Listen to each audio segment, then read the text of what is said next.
Palma. Oh, Oh, man. that's unfair, man. Palma, 7 points in the game. To Del Cuestes. Oh, wow. Delgado makes the shot and knocks it down. Malonia is open. 3-pointer. My goodness! Face a jumper by Robby Celis. Caballero has time.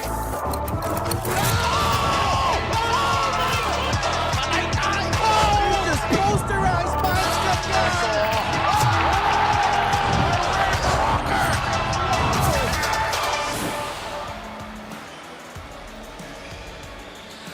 Teams continue to battle for playoff position in their respective divisions as we return in Kamalig dito po sa Orion, Bataan as we head into the last few game days of the regular season of the Maharlika Pilipinas Basketball League. Pampanga seeks to avoid the play-in in the North Division. Gusto nila outright playoff spot. Makakalaban nila itong Bulacan Kuyas who have proven themselves this season that they could be spoilers. That's our first game, Pampanga versus Bulacan, followed by an important clash between the Pasay Voyagers and the Binyan Tatak Beast Motorcycle. And in our last game, Val City Magic makakalaban ang One Bataan Risers. Magandang hapon mga kaliga, Ken Pangilinan, and it's my pleasure working it for the very first time.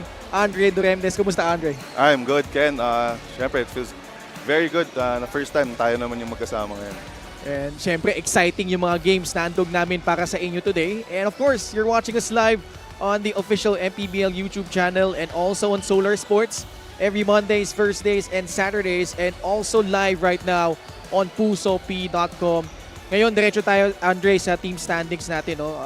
First, in the South Division, ang sigurado lang dito, number 1 na ang Quezon. But number 2 until number 7, it gets very tricky. Yeah, this season talaga, Ken, it's very competitive sa South Division.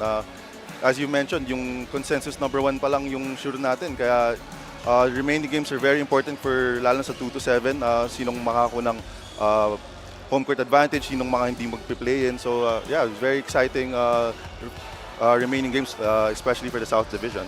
Dikit-dikit from 2 to 8 actually. Pagdating sa North, halos ganun din. 1 to 3, Abra Nueva Ecija San Juan trying to get to that number 1 spot. Although Abra has that inside shot on that one. But Pampanga, Pasay playing today, they're playing their last game. So they wanna make sure that they have good position coming into the North Division standings. Yeah, especially for Pampanga, which if they win today, I believe that they're gonna get the home court advantage for the first round. So yeah, very important games today, especially for Pampanga and Pasay. Actually, marami pang posibilidad, Andre, heading into this matchup. But pag-usapan muna natin itong Pampanga Giant Lanterns. One of their veterans, Jmo Egilos. And Andre, we've talked about the exceptional play of Larry Muyang, Archie Concepcion in his 4th season with Pampanga. But this guy won a championship with them last year, continues to be a stabilizing presence para dito sa Giant Lanterns. Yeah, despite averaging 7.4 this season, we already know Jmo Egilos is a very serviceable veteran for Pampanga, especially when they need a scoring 13 points in his last game. Former FEU tama raw po yan, si Jmo Egilos. And he will go up against Sam Peralta, who arguably had his best game of the season for the Bulacan Kuyas. And in a year, Andre, where Bulacan mightily struggled, especially on the interior, this is such a welcome sight as they try to finish their season on a high note. Yeah, especially for teams that aren't making the playoffs, it's very important to finish on a high note. That's exactly what Sam Peralta is doing. Scoring 10 of his 18 points in the second half and barely missing, Ken, shooting 6 of 8 from the field. 75%, no? Ganda nung shooting Ganda. clip nito ni Sam Peralta. Let's see if he could sustain that going up against the Pampanga Giant Lanterns. Ngayon, puntahan na natin si Miguel Pere for our starting lineups.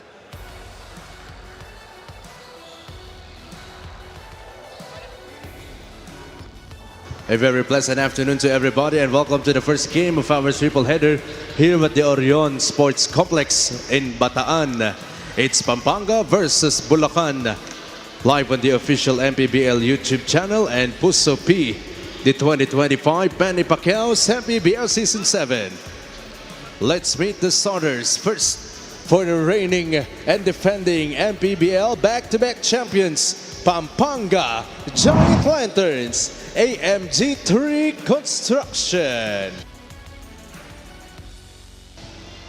Starting at guard number 77, Renz Palma. Also at guard number 29, John Nermal. Center number 8, Jamo Aguilos. Forward number 12, John Faa. And the other forward number 9, Chris Lalata. Head coach for the Giant Lanterns is Pedic Di Matulak. Coaching consultants, Alan Trinidad, Marvin Mercado, and Georgia Jovicic. Assistant team managers, Ronald Dulud and Raymond Guevara. Team manager and team owner is Aurelio A.G. Gonzalez III. Here comes the starting five for Bulacan Cuyas. Starting at guard number 2, Gawix Gonzaga. Also at guard number 13, J.R. Sumido. At forward number 24, Gino Humawas. Also at forward number 0, Edward Reyes. And at center number 27, Rancer Serrano. The Bulacan Cuyas is led by the team manager, Kendall Velasco.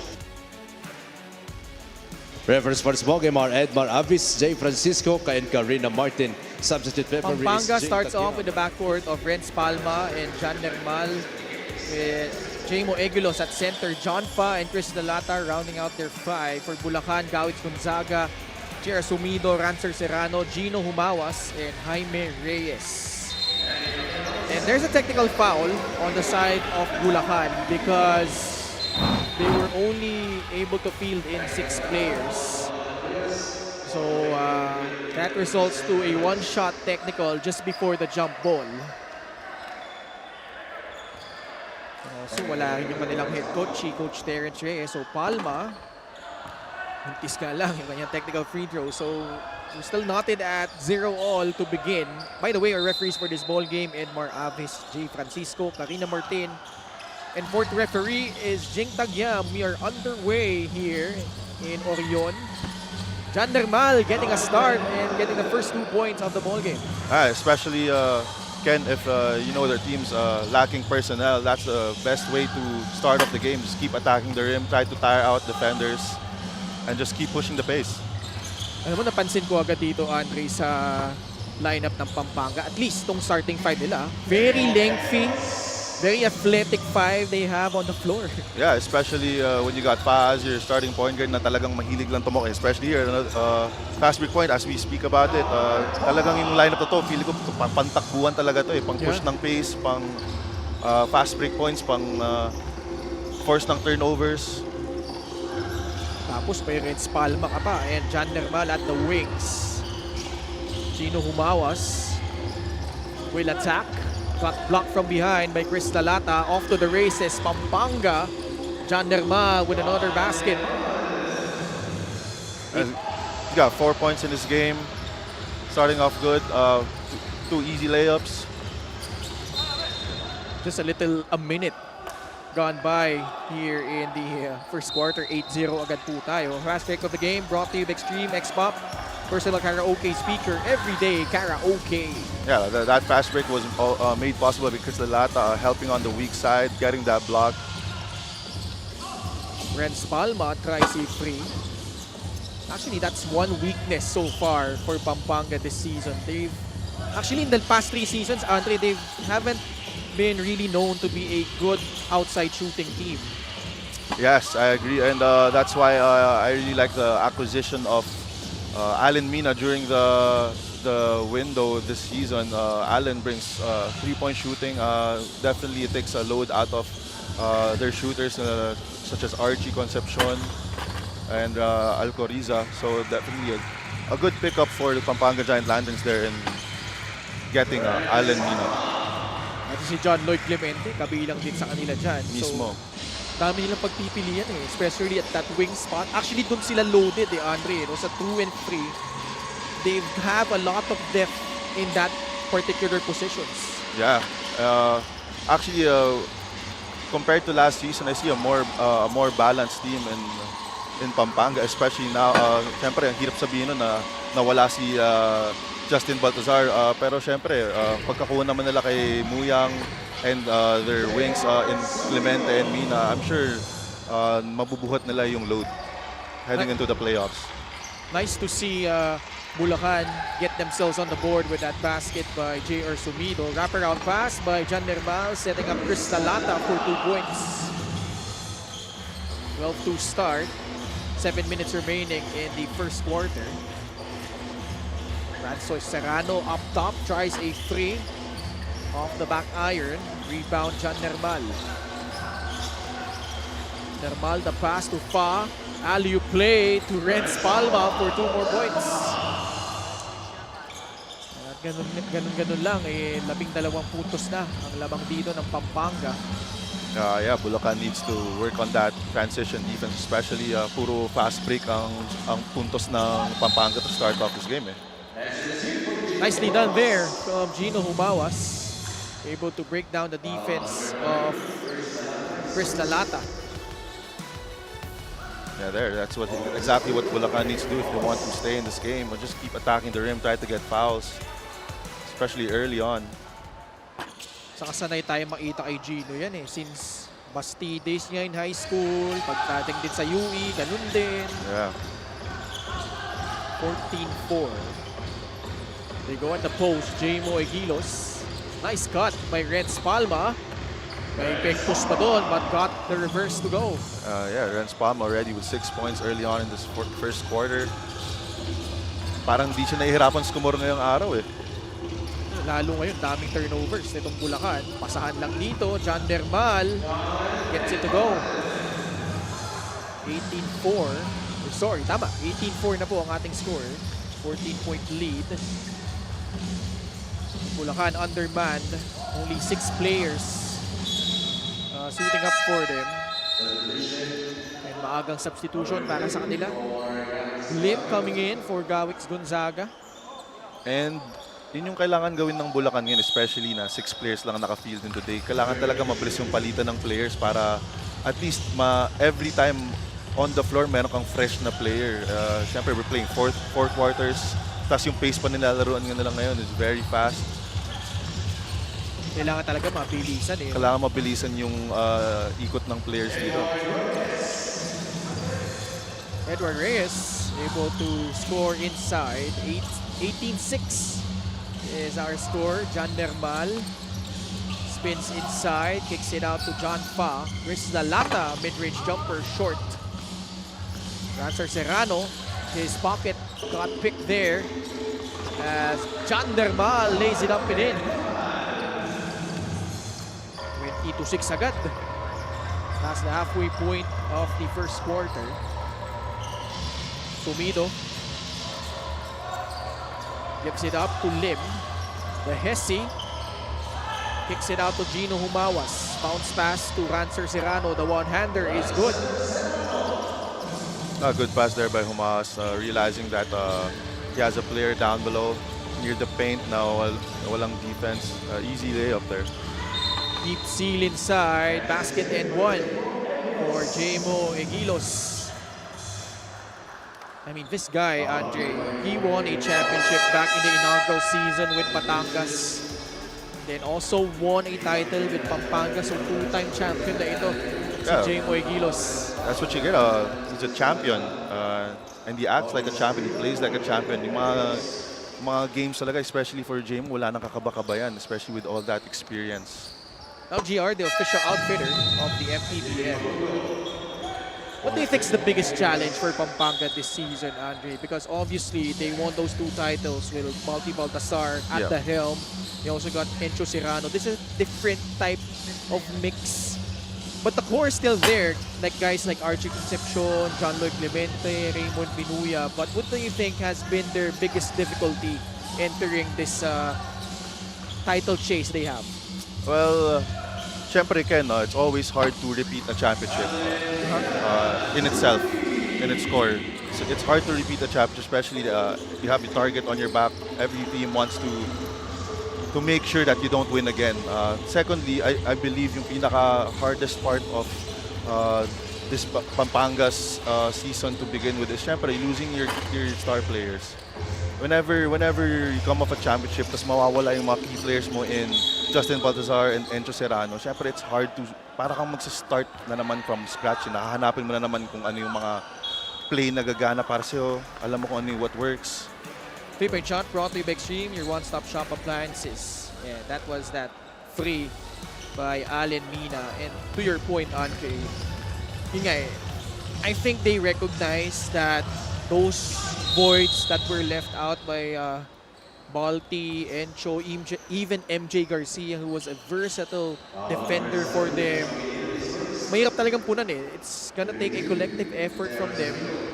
And well, they have a daunting task ahead of them because the teams involved in those 4, 5, 6, and 7 positions, certainly no pushovers. Pasay, Pangasinan, and Caloocan. Yeah, especially if they get to play Pasay in the first round. Pasay's been playing very well, especially after the window. I think winning 9 or 10 straight games. So yeah, but I believe that Pampanga's gotten their groove. They started off the season medyo magulo, lost a few games here and there. But I think that they found their groove right now. I think they already found what works out for them. Nakikita ko rin na ang ganda na rin ng chemistry ng team. And the thing with them is when you look at how their games transpired, as you see Renz Alcoriza hit a free from the left corner. Whether it's wins or losses, Andre, puro dikit eh. Yeah. And that could bode well for them moving forward, knowing that they know what it takes to deliver in close games despite them having a different kind of team this season. Most definitely, Ken. Especially, you know the saying na if matatalo tayo, mas okay nang matalo ng maaga. Because that's where it's either you win or you learn. So, yeah, with the early losses from Pampanga, most definitely I think it was very advantageous for them. Doon nila na-work on talaga kung ano yung kulang, ano yung kailangan i-work on.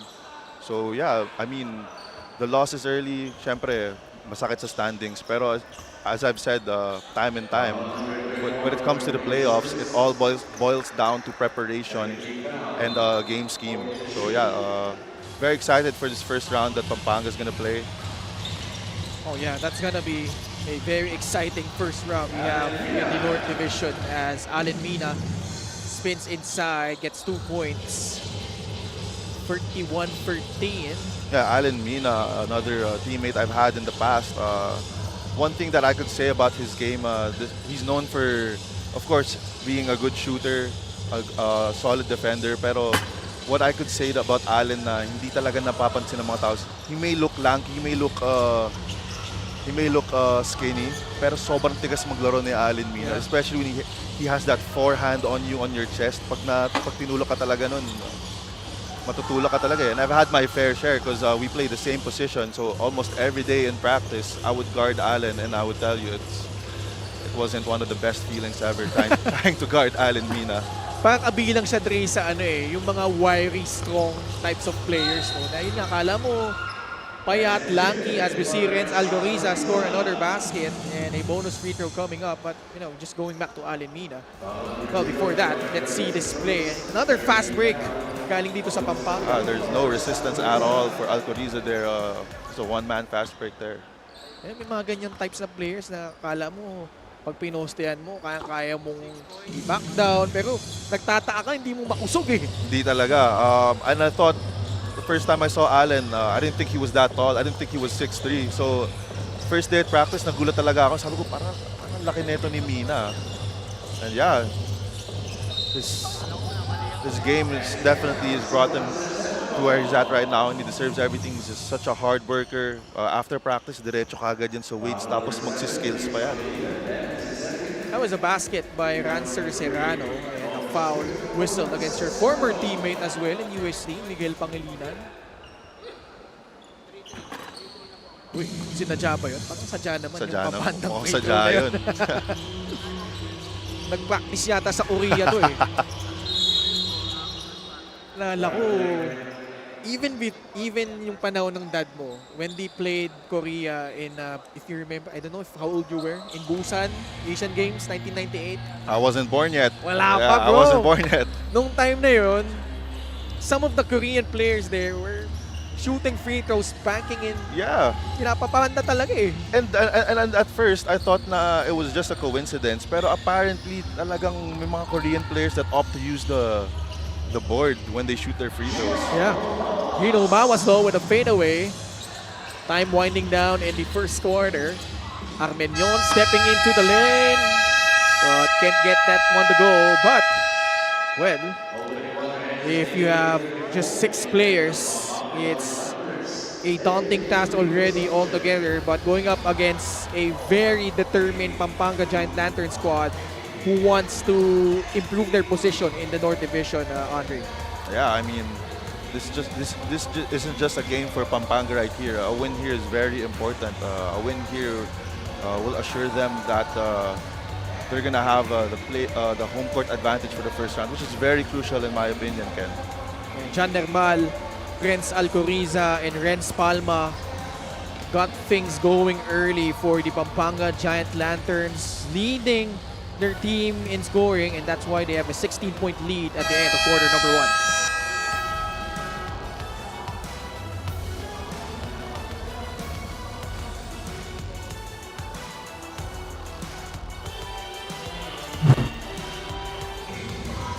This was the last game of Pampanga na naganap din dito sa Orion. They went up against the Davao Occidental Tigers. And when you backtrack that game, dikit nung first half eh, Yeah. but Pampanga was able to pull away in the third period. Well, yeah, despite, as you said, dikit yung game. And if you see the stats, sobrang similar ng field goal percentages ng both teams kahit ganun yung margin. And I think it was up to the offensive rebounding of Pampanga, which of course led by Chris Lalata, who had 5 offensive rebounds that game, which almost totals the whole offensive rebounding of Bulacan as a team. So yeah, it was second chance points, offensive rebounding that won it for Pampanga there. Yeah, plus 19 in rebounds. Plus 8 man sila dun sa field goal attempts. Pero sa free throws nagkatalo eh. Because most of the offensive rebounds they got, when they went for those putbacks, they were oftentimes fouled. Yeah. Kaya no choice eh. Out of possession na sila to get those defensive rebounds. Kung Mount Davao Occidental. Definitely, I think that's what broke the game wide open. GP Pajundo, nice pass. Very tight one from CJ Delfino. So a 2-point guard setup for the Giant Lanterns. Delfino, Binuya, together with GP Paundo, Larry Muyang, and John Lloyd Clemente. Niluwa yung tira doon ni Lim. Itong second 5 ng Pampanga, pang starter na rin eh. Oo. Yeah, players like Larry Muyang here, Paundo. Nice pass inside Delfino to JLC who banks it in, and Pampanga establishing a 20-point lead, 40-20. Gawix Gonzaga nagbabalik for Bulacan. Well, you mentioned how they're capable of an upset because not too long ago they were able to beat Caloocan sa Bataan din, but in a different venue sa Bataan's People's Center in Palanga as Jer Somido knocks down a free. Yeah, Bulacan is very, with the players they have in their lineup, they're a team that's very capable of upsets. Okay? Kaya lang, ngayon kulang sila eh. Anim lang eh. That's the problem here today. There's only 6 players fielded up. So syempre, if they want to upset a team, especially champions like Pampanga, kailangan talaga every player. 3-point shot brought to you by Extreme, your one-stop shop appliances. Yeah, and I think that's what Sumido needs to do. He needs to shoot a lot more three-pointers, bring the big man of Pampanga outside the perimeter. Clemente makes good on the first free throw. Former, alam mo, 10 taon halos naglaro to sa NU eh. From high school to college. Yeah, and I also spent a little time in NU after high school. I spent a few months there, and Nagabot kayo? nagabot kami niya ni JLC. And yeah, JLC talaga one of their homegrown players sa NU. Can get hot anytime.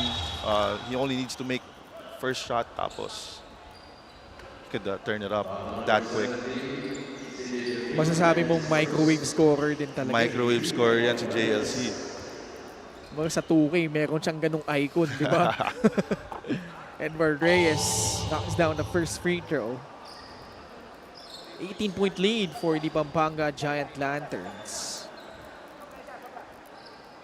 Actually, when you look at the team standings, well, let's just say Pampanga wins this one and Pasay, obviously mahirap yung kalaban nila mamaya against Binyan. And then, in terms of Pangasinan and Caloocan kasi, they will still face each other at the end of the elimination round. But prior to that, they still have one more game. Pangasinan will face off against Imos while Caloocan will take on Sarangani. But assuming they take care of those games, lahat sila 20-8 eh. Yeah. But in the event that makatabla nila itong Pangasinan or Caloocan, the thing is, Pangasinan was able to beat Pampanga and Pasay as well. Ganun din in the case of Caloocan. You remember that upset win they had here in Orion din. They beat Pampanga by 3 points, 90-87. Yeah. And then tinalo rin ng Caloocan yung Pasay in Caloocan by 15, 63-48. So kumbaga sa quotient, kung magtabla-tabla, either Caloocan or Pangasinan has that inside track of that number 4 spot. But if you're Pampanga, you just need to control what you control at this point. Exactly. What's done is done already. You can just focus on winning every game possible and just hope for the best after. Inside pass, Muyang. Parang nag-stroll lang sa parke doon with that reverse layup. 46-26. I mean, how impressive has Larry Muyang been? Came back here in the MPBL after his stint in the PBA. And, well, despite the departure of Balti Baltasar because of his presence down low, talagang naaasahan itong Pampanga. Every time, lalo no, pag may deep seal to si Larry Muyang, ang hirap na talagang pigilan. Wala na. I've said it time and time again, one-on-one down the post, I don't think there's a lot of players that can stop Larry Muyang. Also, a very nifty scorer, Larry Muyang. No, nawalan ka nga ng Justin Baltazar pero ang papalit naman sa team mo, Larry Muyang. Oo, di ba? Kayang-kaya buhatin ni Larry Muyang yung load. Saka hindi ako nagkakamali. Well, siguro halos tikit lang sila ni Art de la Cruz in terms of having the most double-doubles this season. I mean, that's how impressive his year has been with the Pampanga Giant Lanterns. Yeah, and if you look at Larry Muyang, I believe he looks much in a better shape, Ken, especially comparing to his season in the PBA na medyo mas bulky talaga siya. Yeah. Parang nag-trim siya ng few pounds, naging mas mobile siya eh, no? Mas maganda yung galaw. Mas fluid. Mas fluid. But at the same time, the same physicality is still there.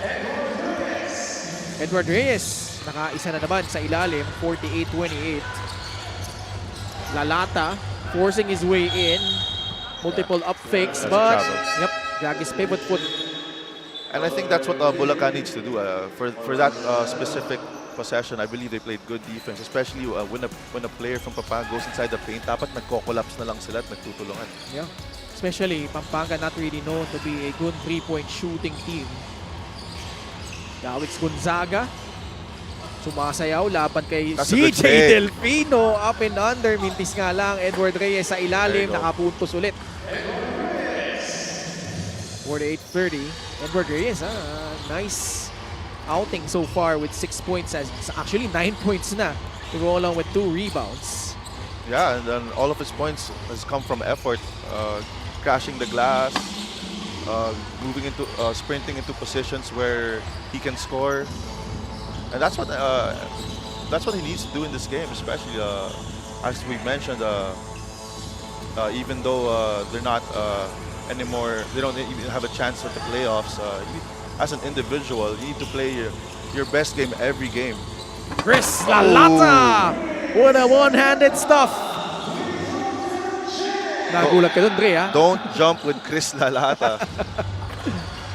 But calmly, Jer Sumido answers right back with a triple. I mean, I told you when we started our coverage how athletic their lineup was. Yeah. Alcoriza can't connect on a free. Rebound ending up with CJ Delfino. Under 4 minutes left in the second quarter. Delfino, sidestep, nice pass. Alcoriza lost it. There you go. Push the pace. Lim tried to go to the basket, but bola natapik palabas ni Raymond Binuya. And we have our fast break of the game brought to you by Extreme X Play on-the-go speaker. Take your music anywhere. How about this one? Wow. You see him lift up outside of that semicircle. You don't jump with Chris Lalata, guys. Kaya nga nag-business decision na lang dun. That's a good decision right there. Si Chino Humawas. And we have a timeout. Pampanga still up by 17, 50, 33.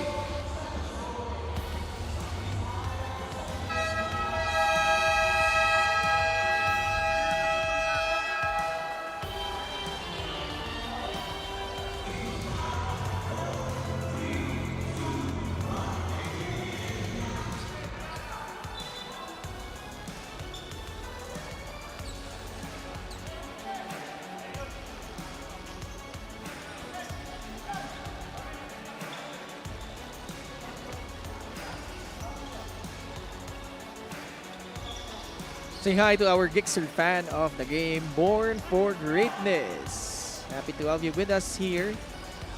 Dito po sa Amalig in Orion, Bataan. As we wind down the regular season of the Maharlika Pilipinas Basketball League. Again, Ken Pangilinan with Andre Duremdes. Pampanga ahead comfortably here. Bulacan though cuts the lead to 15 courtesy of that jumper by Gino Humawas. Nobody checking Mix Pangilinan inside. A smart move there by Miggs, realizing that there's the defense down below, the block is non-existent, positioning himself for an easy basket there. Si Mix ano rin to microwave scorer din ito Ay, no? grabe yan. Wala akong masabi dyan kay Mix. Ang tawag namin dyan sa UST dati kay Mix is robot. Robot. I don't know, I forgot the name of that drill. Pero alam mo yung drill na parang tatakbo kayo tapos may beep test? Is that a beep test? Tama ba? Yeah. Si Miggs Pangilinan, lahat kami nakaupo na pagod, tumatakbo pa rin siya. Kaya robot talaga, walang kapagod-pagod. Siguro ganun din ito, no? Si John Nermal, dire-diretso, 2 points. At may bonus free throw pang kasama after getting fouled. Di Negrense, John Nermal. Missing the free throw though. Yan din yung problema ng Pampanga especially in close games. They get to the line a lot but they really miss a lot of free throws. Yeah, they had games where it was decided because they missed a lot of free throws. Pero ito, umaapo ng fast break points naman. Ito, pang 21 fast break point na nila yan. John Nermal scores inside off a feed from John Fa. Nermal with 12 points, just 1 miss. 6 out of 7 from the field. As we approach 2 minutes here in the second frame. Sumido, stepping back. Lawit Gonzaga, bubukol sa 3. Mintis, rebound, Chris Lalata. John Pa.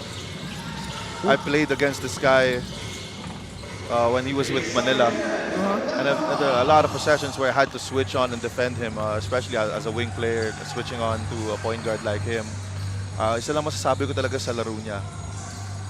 Quick. Cut quick, no? Very quick. Inside points dominated by Pampanga. That's their strength. Yeah. They have to make use of their big men, try to score easy baskets down low. That's what they're doing in this first half here. John Fa, nice pass. John Nermal can't hit the reverse layup though. Edward Reyes may tangan ng bola. Behind the back. Recovers. Gino Humawas. Whips the pass to Lim. can't hit the jumper from beyond the arc. And I like this from Pampanga. Even if they're up big, hindi sila nagsislow down, they're not slacking off. Tumatakbo pa rin sila, pushing the pace. Sign of a great team like the two-time defending champions, the Pampanga Giant Lanterns. There you go, we got John Pa again setting up his teammates for the easy fast break there.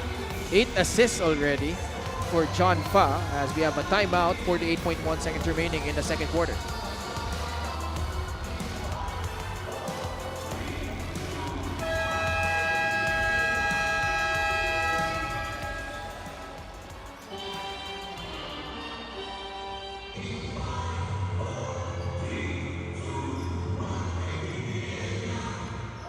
Back with us here inside the Kamalig in Orion, Bataan. Migs Pangilinan coming off the bench, providing the goods para dito sa Pampanga. Lamang sila ngayon ng 25 puntos laban sa Bulacan, 60-35. Yeah, for a player like Mix Pangilinan who doesn't see a lot of action for Pampanga, these are the games that he really needs to go hard. I would say that, especially for me last year playing with Nueva Ecija, I wasn't seeing a lot of action. Pero games like this where you're given an opportunity to show yourself, to prove yourself. Despite the score, I like what Mix is doing na talagang go hard pa rin siya at talagang kailangan na patunayan niya at pakita niya sa sarili niya at also sa coaching staff that he deserves to play. I mean, you'll never know, especially during the playoffs, when your number's gonna be called. Exactly. Lalo na players like Mix na you know that are always staying ready. Nermal to beat the buzzer. And John Fa just dishing out assists left and right. Pampanga as a team already with 20 assists. Mukhang gusto ni John Pa talunin yung assist record in the game. Already has 9.5. Orlando Amar did that, 25 assists not too long ago. But Pampanga nonetheless has a 24-point lead and a half over Bulacan, 62-38.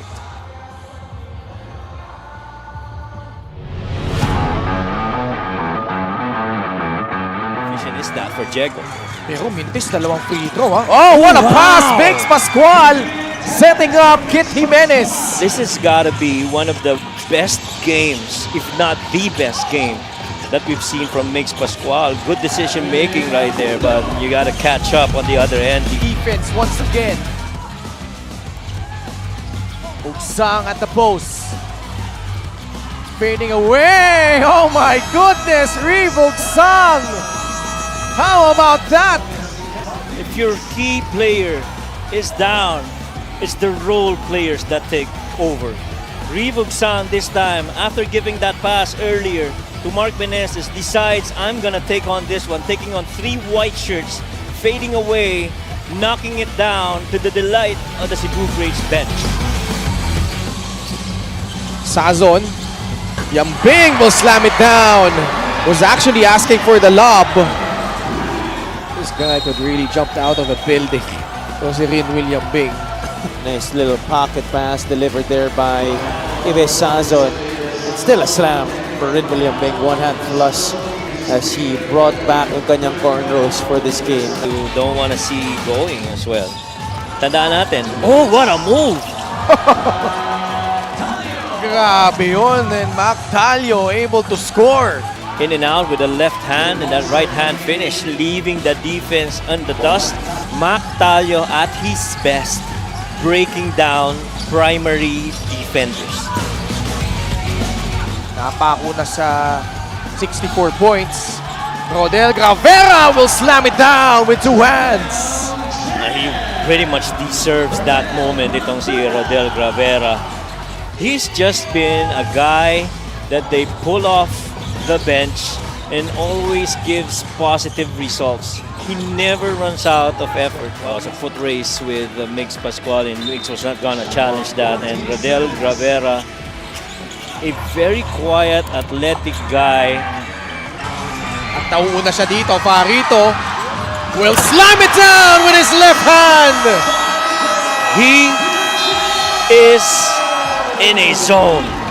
Christian Pajarito has made this Voyagers team and this Cuneta Ash Dome as his playground tonight, showing us everything that he can do on the floor. Left hand jam puts in that exclamation on the kind of game that Christian has played. Missing the second. Davao, chance to win it. Escobedo inside the pass. Escocio scores! 0.7 seconds remaining. Val City calls timeout. What a play there by the Davao Occidental Tigers. Well, they quickly ran the other way and trying to attack, understanding the time that was left, that front end miss. About a 4-second differential between shot and game clock. That is enough time. Roy Sumang attacks, pulling up. Money on a mid-range jumper. They got time. But still a 2-possession game. Hamon, a second remaining. And that's gonna do it. Zamboanga. How about Roy Sumang? Struggling all game long with his shot. Delivers the dagger for the Zamboanga Sikat. The dagger against June Manso, no problem. Little step back, and that basket made just in time to give them the lead and eventually the game. Basilan with 7 steals compared to 8 naman for Ilagan Isabela. Alex Cabagno drives baseline. Oh! Had that tough angle but had the wits in English to will that one through. Oh boy, what an incredible shot make by the Crunchman. Santos was trying to keep in step with him all the way to the hoop. Took it to the other side with a much more difficult attempt. Was able to use that offhand to keep Santos from getting in front of him. But still, the magnitude of the difficulty of the shot. He has post start para dito sa Sarangani. Oh! One-handed throwdown right out of the gates from Simon Sandagon. Simon Sandagon in his last 2-3 games has really sent out a statement that he is laser focused to try and bring a title for the Quezon Huskers this season. That came out of nowhere. Simon Sandagon announcing his entry.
Our halftime score is 62 for the Pampanga Giant Lanterns, 38 for the Bulacan Puyas. Again, Ken Pangalinan with Andre Torrentes. And Andre, nothing really much to say here except that Pampanga, as expected, because just 6 players for Bulacan, just taking care of business, especially getting those inside points on Yeah. track. Yeah, that's the story of this first half. Bulacan's out-rebounded, and Pampanga capitalized on that, having 23 fast break points to Bulacan's 2. So yeah, that's been the story of this first half. Pampanga pushing the pace, running, getting a lot of easy baskets through fast break points. Oo, basta nakuha nila yung rebound, whether it's that or getting a steal, it's off to the races for Yeah. the Pampanga Giant Lanterns. It's always been like a 3-2, 3-1 transition. Like, as you see here, kapag may naka-rebound, outlet kaagad, may mga nag-leak kaagad na players, whether it's the big man, the first big, or the wings. Yeah, 23 fast break points. Raise the roof, says Renz Palma on that dunk by Chris Lalata, and John Nekmal, 14 points to lead the way for the Giant Lanterns. 10 naman for JLC, 6 each from the two Renzes, Renz Alcoriza and Renz Palma for Bulacan. Jersumido with 10, Reyes with 9, tig 8 puntos si Gino Mawas and Rancer Serrano. But again, just 6 players for Bulacan, so pretty much a tall order for them. But well, 2 quarters to go. Pampanga with a win here, they will finish with a 21-8 record. And actually, basta manalo sila dito, Dre, sure na sila sa playoffs. Ang pag-uusapan na lang dyan yung kanilang magiging pwesto. It's either the 4, 5, or 6 spot for them. Yeah, and syempre, if you're Pampanga, you want that fourth spot to get that home court advantage. Ang posibleng scenario dyan, if they want to get to that 4th spot, is kung ang katabla lang nila sa team standings is Pasay, yeah. Kasi yun yung tinalo nila eh. Talo sila sa Caloocan, talo sila sa Pangasinan. As that basket will not count because an offensive foul will be called on Pampanga here. Parang nanggigil dito si GP Paundo, naka-extend kagad. Yeah, good call there by the referee. Nanggigil kay Gawik si GP. Minsan ganyan talaga eh. Pag ikaw mas malaki, nakita mo mas maliit. Yeah, pag nakakita ka ng players, gusto mo talaga atakihin eh. No. Pumawas, gives it up to JR Sumido against Renz Palma. Sumido was able to draw a foul against Renz Palma. 2 free throws coming up for Sumido. Always been a proven scorer naman ito, si Jer Sumido. It's just a matter of him getting into the right team because he played for Imos, for Valenzuela, and now with Bulacan. Pero lahat yun, losing records yung naging kampanya nila, Andre. Exactly. That's why sinasabi ko lagi, Ken, na importante talaga na as an individual, every game mo talaga kailangan mong galingan. Kasi, like I've said, every player in the MPBL is capable. It's just that you have to be in the right teams to have success in this league. Kaya yun, players like Sumido na not a favorable team in Bulacan this season. Pero syempre, if teams are watching, syempre pag nakakita sila ng ganyang play, consistent ka, you might get picked up by a better team next season, diba? That's why you never really know. You really have to be at your best every single game. Jer Sumido with a jumper cuts the lead down to 23 points. Jaymo Egilos ilapaglap with a layup. Ito rin eh, kayang-kaya mga powerful one-hand slam dunks, no? Si Jaymo Egilos. Yeah, and I think it's because of his wingspan. Makikita mo talaga ang haba rin ng galamay ni Jaymo Egilos. Kaya kahit di ganun ka taas yung talon niya, basic lang yung one-hander na dunk niya eh. Saka takot din niya yung bola eh. Oo, dakot na dakot niya. Jer Sumido comes away with a steal after Renz Palma lost the basketball. Umawas to Gawix Gonzaga against Andre Armenion. Reyes bounce pass to Gino Humawas, pivots inside, can't hit the layup. Dami ding former UE Red Warrior dito. Ito, kabilang na si Andre Armenion dyan. At si Renz Palma. Palma as well. GB Paundo, follow up no, another stick back attempt, and that time is successful. And coming off the half, ang napapansin ko lang dito sa Bulacan, parang pagod na sila talaga kahit galing halftime. Kaya wala na masyado nagka-crash ng defensive boards. Pati lumabas transition, wala na rin nagsisprint down. Tinan mo, there you go. That's what happens when you don't sprint down. Mismatch agad doon. Kaya na-realize ni Egilos yun. Sumil ka agad. There you have an easy end one play again for J-Mo Egilos. Good recognition here by Andre Ormeñon. There you go. Realizing that he has a smaller man on him. Seal agad. And good decision there by Ormeñon. I mean, it's tough altogether that you only have 6 players. Then you have to travel, what, 140 kilometers up north? Yeah, I mean... First time mo dito sa Orion? Hindi naman. Hindi naman. May ilang games na rin akong nalaro dito. Yeah, but especially now, the travel time talaga, it takes a toll on the players, especially if you travel on game day. That's a factor na I don't think a lot of people realize. Nakakapagod yung biyahe. Kaya a lot of teams, they opt to travel the day before para makapagpahinga. Rancer Serrano at the line. Itong free throw na ito din sa atin Extreme Appliances, ang subok at kompletong appliance brand ng Pilipinas. Very unique experience dito sa Orion kasi literally katabi mo dagat talaga di ba? And what's funny about it, every time we go here, talagang may oras muna talaga na titingin ka muna sa tubig at sa labas ng arena, tubig agad eh. Yeah. And I mean, it's so refreshing to see the vast sea and then you see the hardworking fishermen there. Yes, exactly. Di ba? Baka di mo natatanong, si Christopher Diwata galing din dito. Kilala mo ba yun? Si Diwata? Oh! GP Paundo lays it up and in. And a bonus free throw coming up. Yeah, tuloy lang yung story of the game so far. Pampanga's been dominating the paint here. Second big there.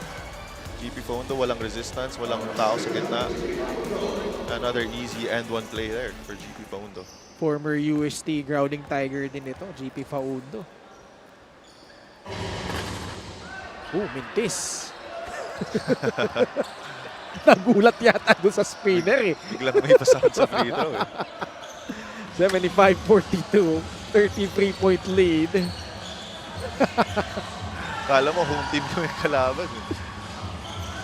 Under 6 minutes remaining here in the third. At may foul na tinawag laban sa Pampanga. Ito si Bugs talaga. Kulang ng kape to, Dre. Ha? Pero alam mo, tagal na nito sa MPBL. Yeah. Siya ang bukod tanging spinner natin, no? For all the seasons we've had, 7 seasons. Minsan yun yung mga nakakatuwang kwento eh. There are some people here, not only the players, not only the coaches, we have the guys behind the scenes who's been here since the start of the MPBL. Was it back in 2018, no? 2018 pa lang. Yeah. And syempre, ito yung mga people na hindi masyado nabibigyan ng credit pero naniniwala talaga without them,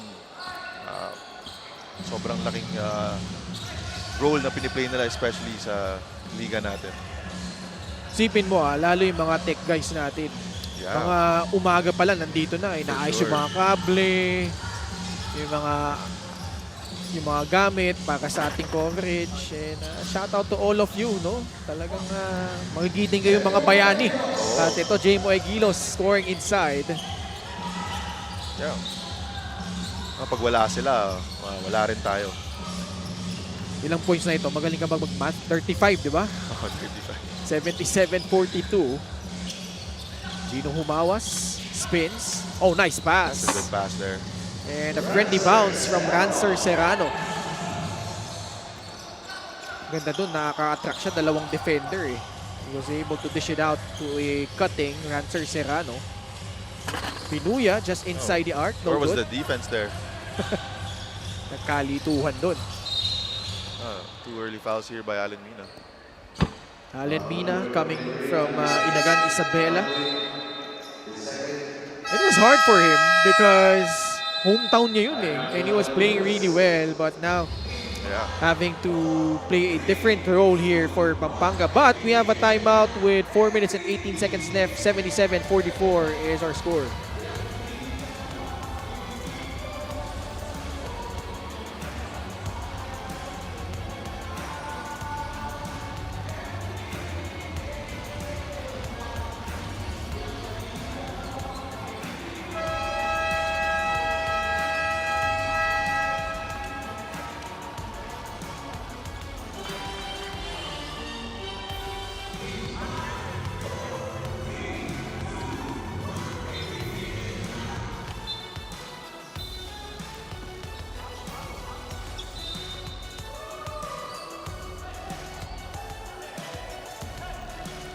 Fan of the game brought to you by LGR, the official outfitter of the MPBL. All smiles here on a Wednesday afternoon. Medyo makulimlim ang panahon pero hindi po dyan na nagpipigil yung ating aksyon dito sa Maharlika Pilipinas Basketball League. 36 combined points from John Nermal, Jamo Egilos, and JLC. Tatlong J ito, Andre. Yeah, and the story of this game, easy baskets down low, fast break points. Kaya easy points here for the trio of Pampanga. And JLC with that back shot. And now, Jer Sumido will shoot to the line for 2 shots. Leading scorer for them with the absence of Marlon Monte. Yun nga, no? Mabigat. Walang Marlon Monte. Walang Peralta. Peralta. Na yun nga, nag-double-double lang nung huling laro. Yeah, definitely missing a lot of key players here. Kaya mahihirapan talaga tong Bulacan to keep in step with our defending champions. Alcoriza lines it up, knocks down a three-pointer. 80-46. Approaching 4 minutes remaining in the third quarter. Humawas gives it up to Rancer Serrano. Switching on to him was Chris Lalata. Ball intercepted by Allen Mina, who will just lay it up and in. Allen Mina, former NU Bullpup and Letran Knight. Also, former Terra Firma Jeep PBA player itong si Allen Mina. Yeah.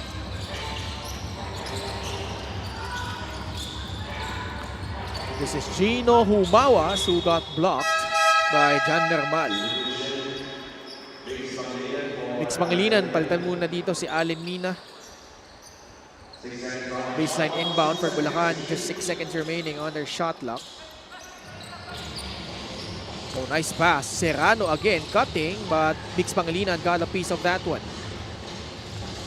Dire-diretso, Raymond Binuya, pabandang tira, Mintis. Sumido, nakuha yung rebound. Mix Pangilinan is the one guarding him. Sumido, still with the basketball. Binigay muna kay Lim. Aatake si Lim. Contorts himself, but still able to get that shot up and in.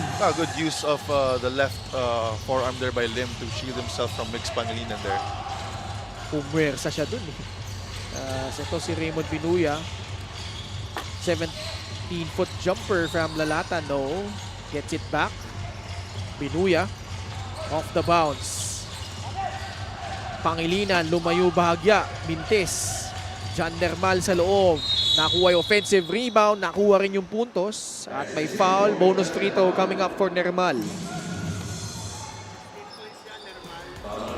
16 na puntos na for John Nermal. Former Bacoor striker. Also a former All-MPBL first team. I mean, he really broke out when he played for Bacoor back in Season 5. Yeah. Doon talaga lumabas yung laro niya. And got himself a nod in the PBA, played in the 3x3.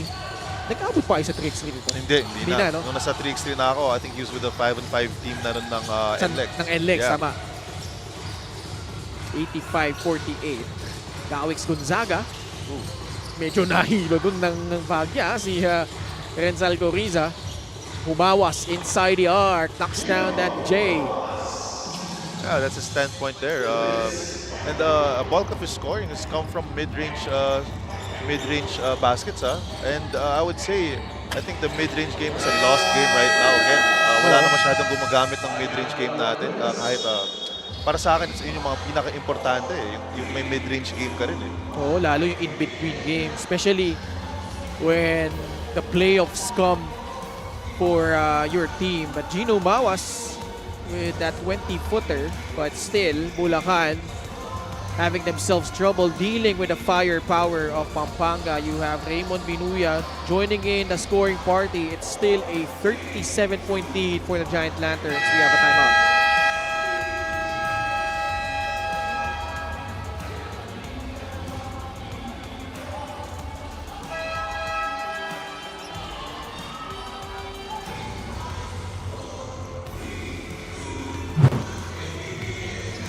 11 points each from Renz Palma and Sunny Estil.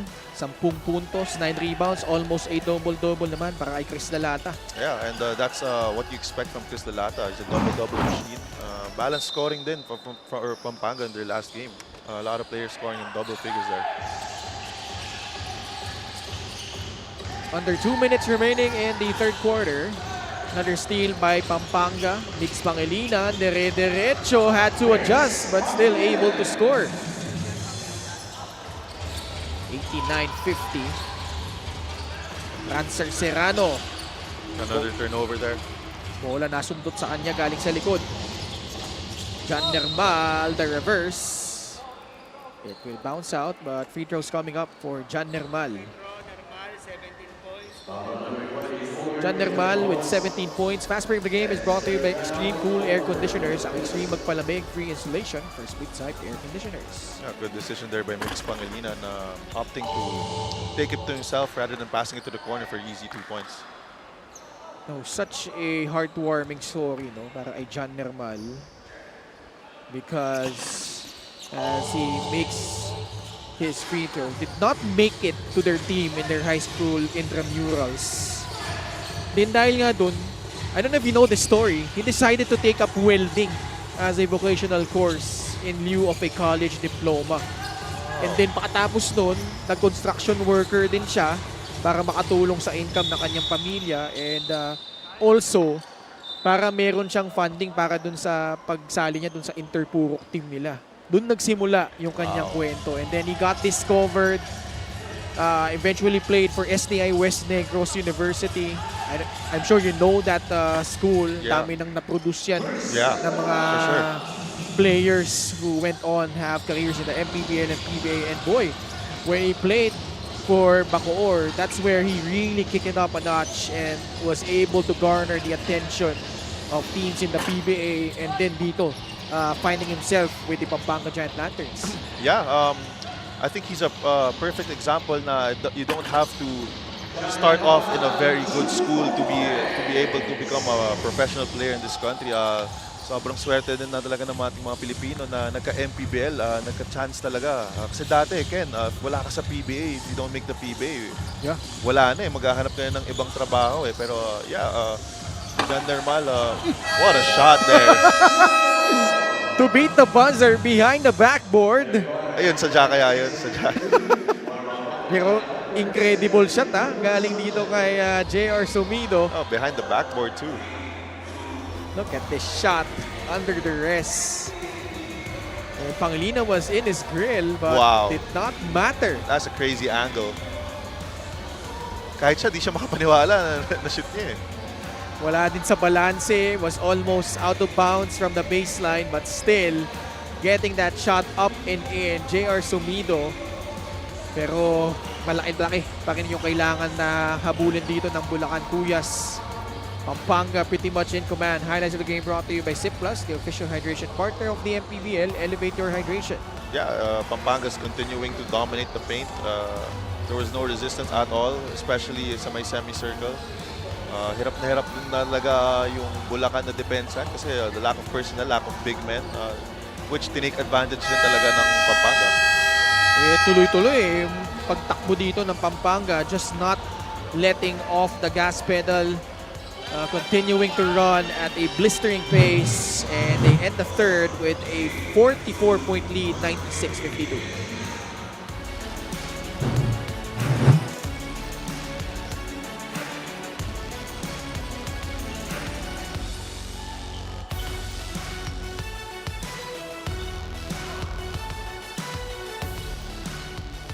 Nagbabalik po ang Maharlika Pilipinas Basketball League, labalang Pampanga at Bulacan. Sa ating unang laro, muli po Ken Pangilinan, Andre Doremnes on the call. And as expected, Pampanga pretty much steamrolling Bulacan. You see the quarter scoring. Plus 16 in the first, plus 8 in the second, and then plus 20 here in the third period. Yeah, and I think what's important now for Pampanga is not to slack off in this fourth quarter despite being up. This is the perfect opportunity to prepare for the playoffs, the first round. Dito nila pwedeng talagang i-work on yung mga plays nila na hindi masyadong ihasa pa yung mga sets nila para makapag-ready ng maayos heading into the first round of the playoffs. And again, with the impending win here, it guarantees them a seat in the playoffs. The only question is, number 4, number 5, o number 6 ba sila? Gino Mawas, sabi mo kanina, Yeah. lost art yung mid-range. Pinapakitaan niya tayo dito. Yeah, that's his third mid-range jumper. Ooh, CJ Delfino. Can't get it to go though. Ooh! Nagkatamaan si Gawix at si Jer Sumido. Numbers advantage for Pampanga. That's unfortunate right there. Teammates colliding. Yeah. Tandaan natin ha, 6 lang sila dito. Out. Yeah, clash of heads there. Sakit yan. Gonzaga still down. Sumido still on the deck. Mahirap to kung parehas silang hindi makakapaglaro. They're gonna be left with 4 players. Ken. A good sign. Gonzaga is up. Sumido though still down.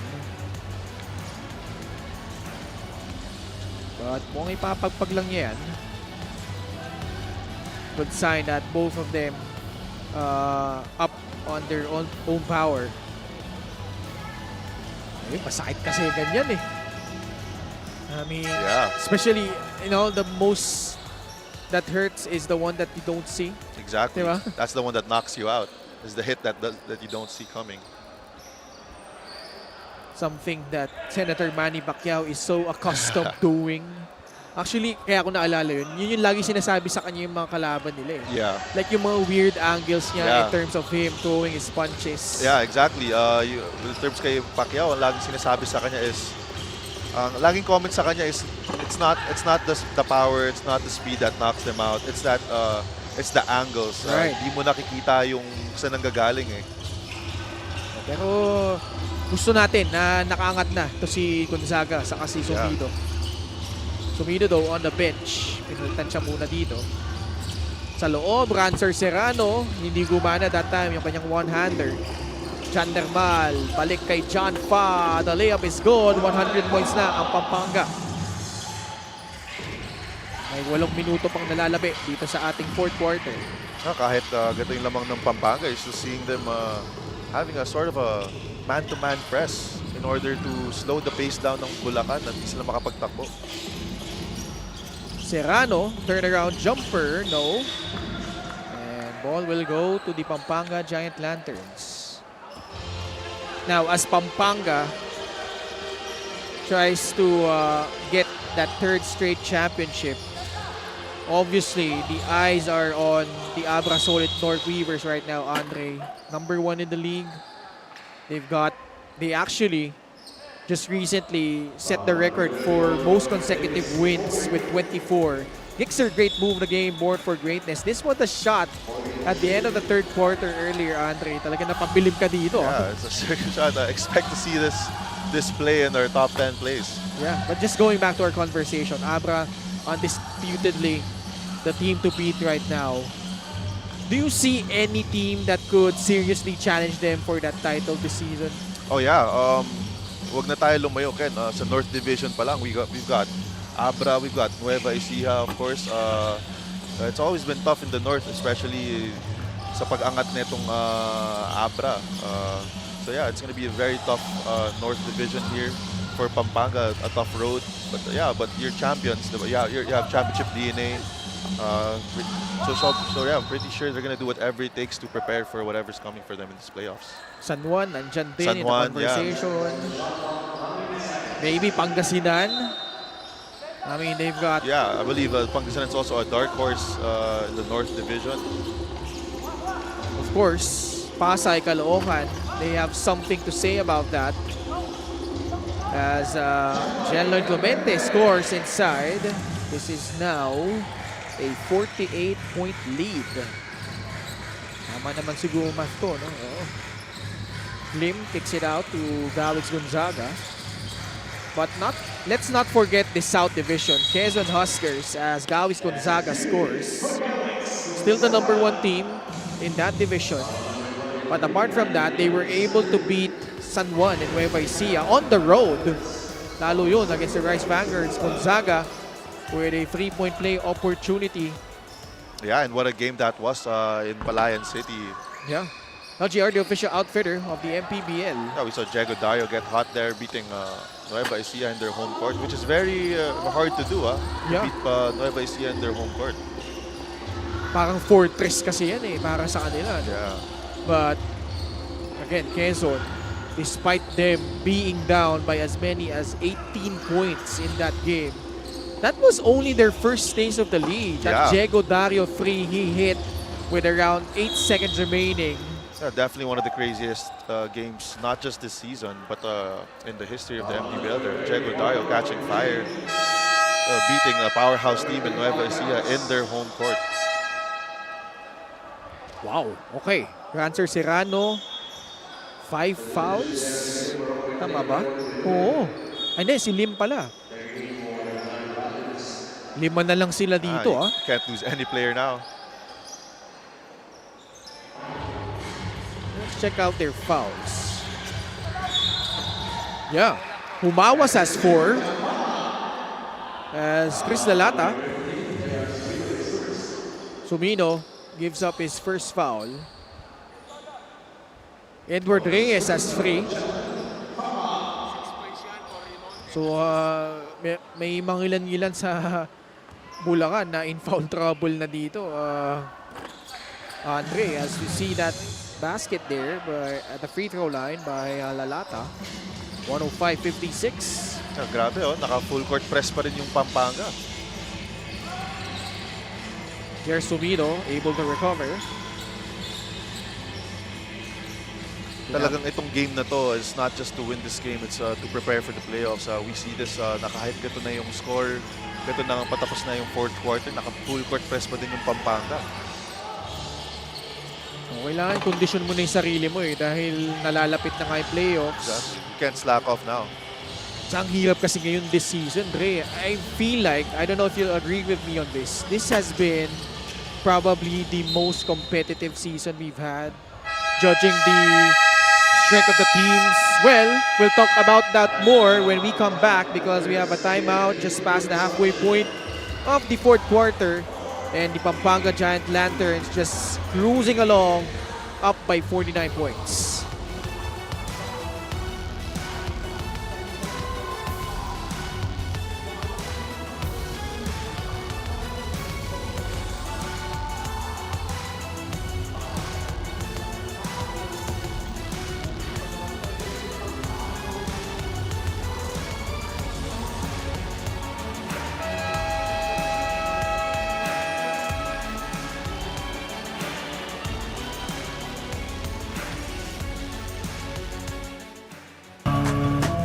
Yung mga last game namin nung elimination, meron pa kami i-improve doon kasi nakita nyo naman, minsan lackluster, minsan may mga panalo na kami natalo pa. Pero pagdating ng playoff, babaguhin namin yun. We will surprise everybody. Lalo na yung makakalaban namin. Maganda-handa sila sa lineup namin.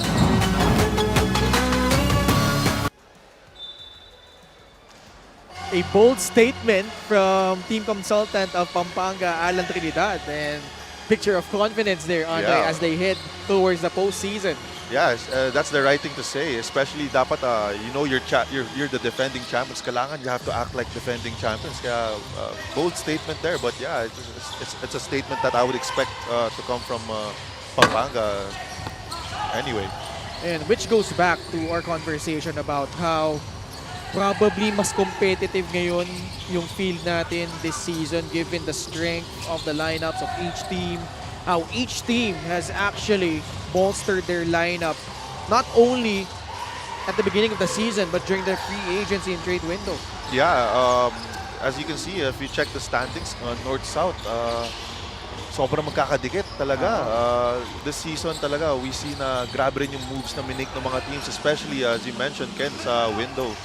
Yeah, these were all moves na worked kahit sa Pasay. Nung nawala si Lawrence Victoria and Warren Bonifacio, a lot of people thought that it was it was a bad decision for their organization. But yeah, entirely, they won a lot more games. Mas makikita mong mas grabe yung chemistry ng team nila with their new acquisitions. Ayan foul trouble for Bulacan. Gino Mawas and Edward Reyes each with 4.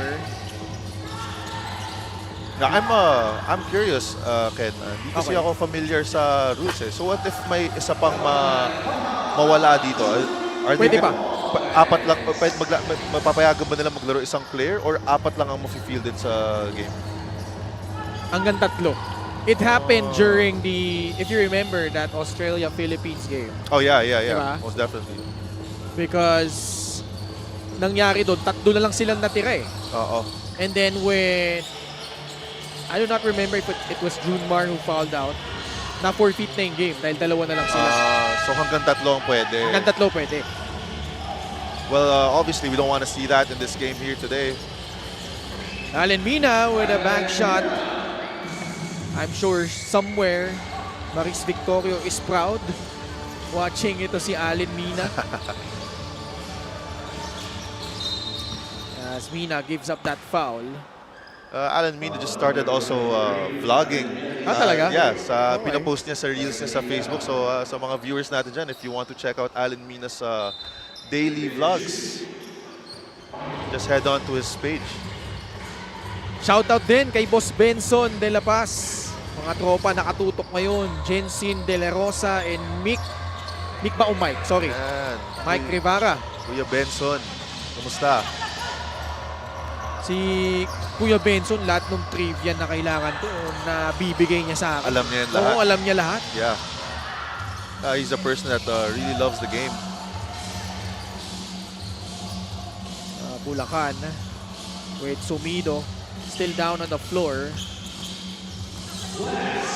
Last 2 minutes of the game. John Nermal to John Fa.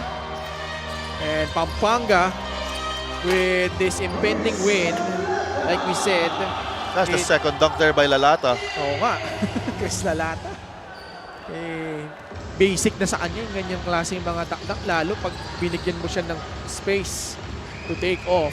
But again, with Pampanga's win here, it guarantees them a seat in the playoffs. And what an impressive run for Pampanga. This is gonna be their 5th straight, if I'm not mistaken, playoff appearance. Yeah.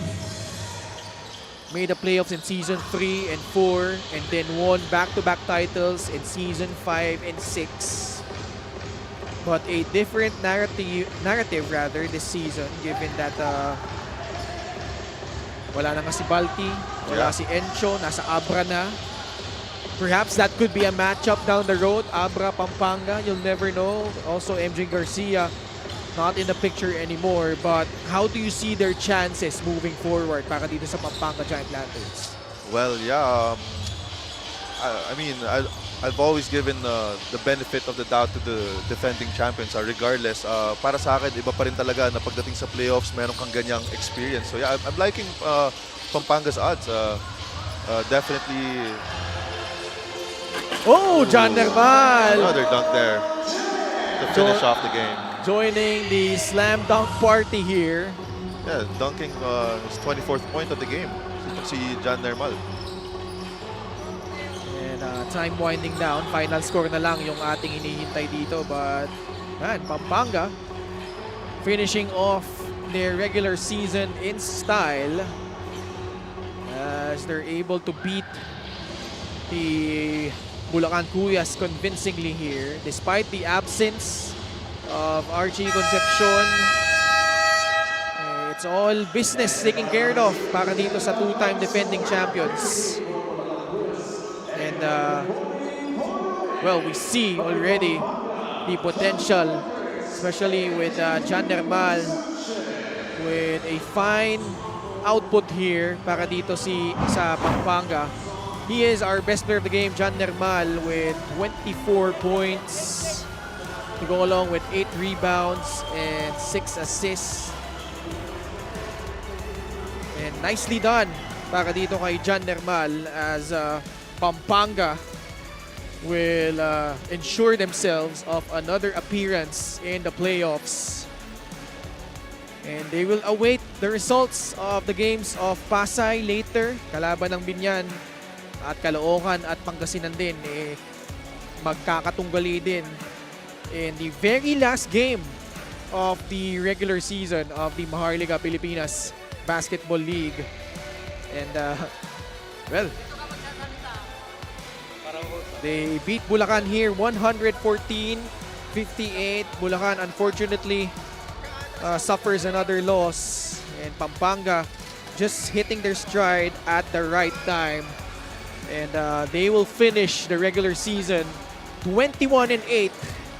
And again, their 5th straight playoff appearance. And kasama natin ngayon ang ating best player of the game, Jan Nermal. Jan, pumasok ka dito sa Pampanga mid-season.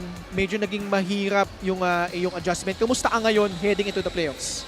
Yun, medyo nag-adjust pa ako nung ilang games namin sa mga teammates ko. Siyempre, medyo dumating ako medyo late na. Pero yun, tinutulungan naman nila ako, lalo na yung mga coaches, lalo na si Coach Delta Beneda. Ako naman dyan, isang tanong lang. Gaano ka-importante para sa team nyo na kahit ganitong score, malayong score sa pagprepara nyo sa playoffs? Kailangan na pa rin namin mag-guard every game. Wala namang kasing mahina na team dito sa MPBL lahat. Kahit ako na-surprise ako, sobrang lalakas ng mga team. So, yun, every game, go hard. Pinag-aanda namin sa training. Yun lang. Okay, Jan, chance mo nang bumati at magpasalamat. Go ahead. Nauna, nagpasalamat ako kay Lord. Binigay sa amin yung panalo na to. Sa coach namin, Boss Dennis Delta Pineda, kay Boss AJ, Gonzales family, Pineda family, yung family ko sa Negros, mama at papa ko sa Kabangkalan, and sa wife ko, Princess, anak ko, Hailey, George, si Tin. Sa lahat kay Boss JSY, sa lahat ng mga suporta na sa Pampanga, maraming salamat. Okay, thank you so much, Jan. Congratulations. As the Pampanga Giant Lanterns will move on again to the playoffs in the North Division as they seek their 3rd straight title. Up next, the Pasay Voyagers will take on the Binyan Beast Motorcycle Tires. Keep it here, keep it locked in dahil magbabalik po ang Maharlika Pilipinas Basketball League, ang liga ng bawat Pilipino.